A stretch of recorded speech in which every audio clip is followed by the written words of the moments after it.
BSc in electrical and electronic engineering, সংক্ষিপ্ত আকারে যে সাবজেক্টটি ত্রিপলি নামে পরিচিত।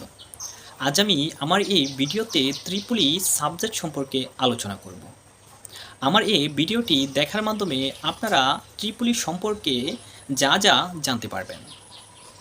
ত্রিপলিতে প্রথমত কেন আসা প্রয়োজন, ত্রিপলি সাবজেক্টে পড়াশোনা করলে ভবিষ্যতে কী ধরনের জব পাওয়া যাবে এবং এর ফিউচার কেমন, ত্রিপলিতে কোন কোন জায়গা থেকে পড়াশোনা করা যায় এবং বাংলাদেশের কোন কোন জায়গা থেকে পড়াশোনা করলে ভালো হবে এবং এর সুযোগ সুবিধা কেমন, দেশের বাইরে স্কলারশিপের সুযোগ সুবিধা কেমন, বাংলাদেশে এই ত্রিপলি সাবজেক্টে পড়াশোনা করার পর জব সেক্টরে প্রবেশ করার পর স্যালারি কেমন হবে, দেশে সরকারি এবং বেসরকারি কী ধরনের জব পাওয়া যাবে এই সাবজেক্টে পড়াশোনা করার শেষে,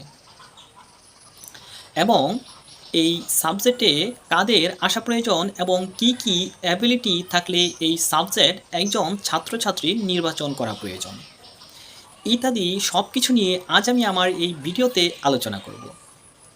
আমার সম্পূর্ণ ভিডিওটি মনোযোগ সহকারে দেখতে থাকুন এবং আমার ইউটিউব চ্যানেলটি সাবস্ক্রাইব করে সাথেই থাকুন। প্রথমে আসা যাক এই ত্রিপলি সাবজেক্টটা আসলে কি।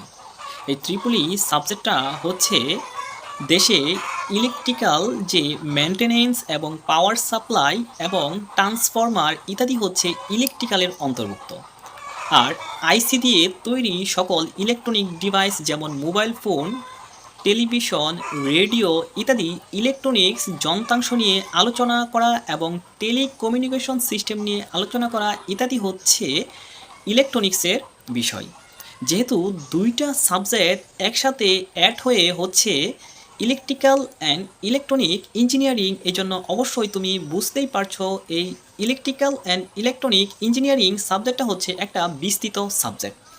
এই সাবজেক্টে তোমাকে প্রোগ্রামিং ল্যাঙ্গুয়েজ এবং সফটওয়্যার এবং বিভিন্ন ধরনের কোডিংও এই সাবজেক্টে তোমাকে শেখানো হবে। এখন আসা যাক কাদের এই সাবজেক্টে আসা প্রয়োজন। যাদের বিভিন্ন ধরনের প্রবলেম সলভিং, বিশেষ করে ম্যাথ, ফিজিক্স এবং বিভিন্ন ইলেকট্রনিক্স যন্ত্রাংশ নিয়ে ঘাটাঘাটি করতে ভালো লাগে এবং বিভিন্ন প্রোগ্রামিং ভালো লাগে, তাদের অবশ্যই এই সাবজেক্টে আসা প্রয়োজন। এখন আসা যাক এই ত্রিপলি সাবজেক্টে কোথায় থেকে পড়াশোনা করা যায়। বাংলাদেশের সরকারি বেসরকারি সকল ইউনিভার্সিটিতে এই সাবজেক্টটি আছে। তুমি যে কোনো ইউনিভার্সিটি থেকে এই ত্রিপলি সাবজেক্টটাতে পড়াশোনা করতে পারো। তবে বাংলাদেশের বিশেষ করে ইঞ্জিনিয়ারিং ইউনিভার্সিটিগুলো, বিশেষ করে বুয়েট, রুয়েট, চুয়েট এবং ডুয়েট, এই সমস্ত ইউনিভার্সিটিগুলোতে থেকে যদি তুমি এই ত্রিপলি সাবজেক্টটা নিয়ে পড়াশোনা করতে পারো, তুমি বাংলাদেশে সর্বোচ্চ লেভেলের লিড দিতে পারবে। তবে এছাড়াও কিছু বিশেষ করে প্রাইভেট বিশ্ববিদ্যালয় রয়েছে, যেমন BRAC university, north south university, Ahsanullah বিজ্ঞান ও প্রযুক্তি বিশ্ববিদ্যালয়, American International University, Eastern University, IUBT এবং ইন্ডিপেন্ডেন্ট ইউনিভার্সিটি, এই সমস্ত ইউনিভার্সিটিগুলো থেকেও তুমি এই ত্রিপলি সাবজেক্টটাতে পড়াশোনা করতে পারো। এছাড়াও তুমি বাংলাদেশের কিছু বিজ্ঞান ও প্রযুক্তি বিশ্ববিদ্যালয় থেকে পড়াশোনা করেও ভালো করতে পারো, যেমন শাহজালাল বিজ্ঞান ও প্রযুক্তি বিশ্ববিদ্যালয়, যশোহর বিজ্ঞান ও প্রযুক্তি বিশ্ববিদ্যালয়, মাওলানা ভাসানী বিজ্ঞান ও প্রযুক্তি বিশ্ববিদ্যালয়, নোয়াখালী বিজ্ঞান ও প্রযুক্তি বিশ্ববিদ্যালয়। এছাড়াও আরও কিছু বিজ্ঞান ও প্রযুক্তি বিশ্ববিদ্যালয় আছে যেগুলো থেকেও তুমি এই ত্রিপলি সাবজেক্টে পড়াশোনা করে ভালো করতে পারো। এছাড়াও তুমি বাংলাদেশের কিছু নামি দামি বিশ্ববিদ্যালয় আছে যেগুলো থেকেও তুমি পড়াশোনা করে ভালো করতে পারো, যেমন রাজশাহী বিশ্ববিদ্যালয়, খুলনা বিশ্ববিদ্যালয়, এরকম কিছু পাবলিক বিশ্ববিদ্যালয় আছে যেগুলো থেকেও তুমি পড়াশোনা করে এই ত্রিপলি সাবজেক্টে ভালো করতে পারো।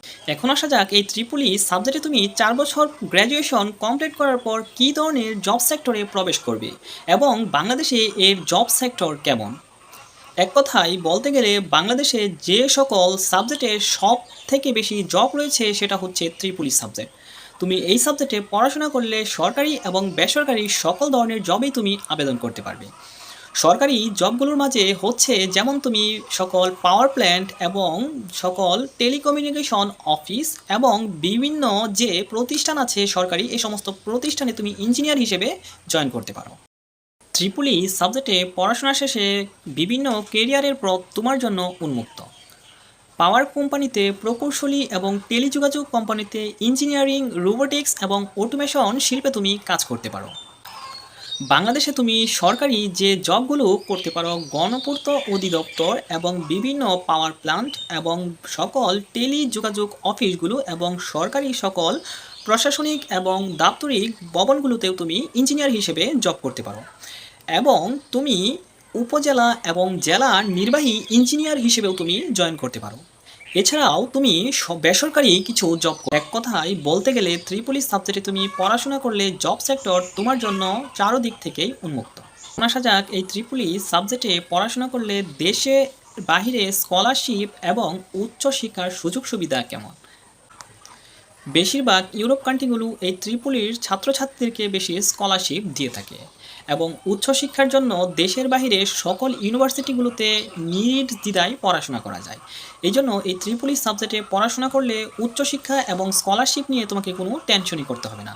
তুমি অবশ্যই নিশ্চিন্তে এই ত্রিপলি সাবজেক্টটাতে পড়াশোনা করতে পারো।